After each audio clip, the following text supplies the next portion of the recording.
citizens of the United States. We are anonymous.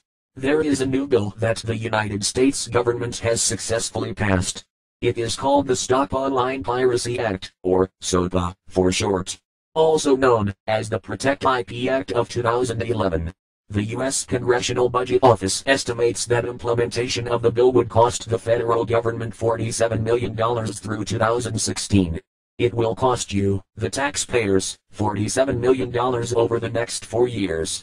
The SOPA Act will censor you from accessing certain websites and block all access to other areas of the internet that the United States government does not want you to access. The SOPA Act essentially means that, even if you make a video of your child playing or singing and you have music playing in the background, or video on TV, you are breaking the law, and the government will order the websites that host your content to censor your content because of their new bill. Or, if you visit websites that are on servers not in the United States, you will be blocked, so that you cannot access them. Ask yourselves, who really owns the internet? The answer is simple: no one actually owns the internet, and no single person, organization or government controls the internet in its entirety.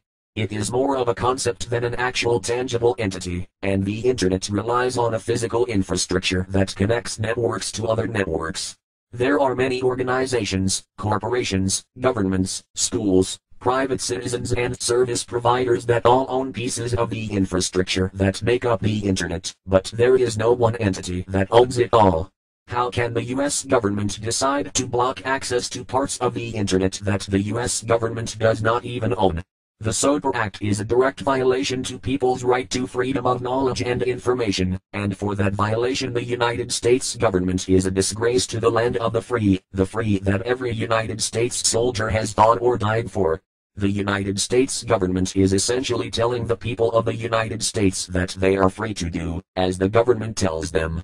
If people do not follow their rules, they will arrest them for making an attempt to learn.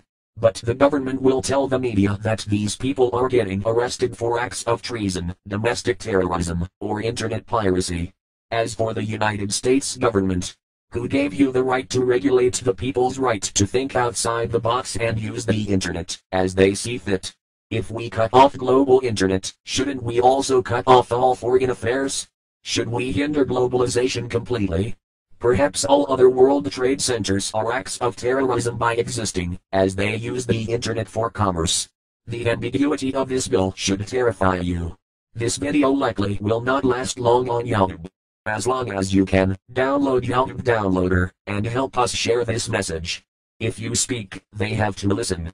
If they do not listen, their blatant disregard for the people will not go unnoticed, and is not acceptable.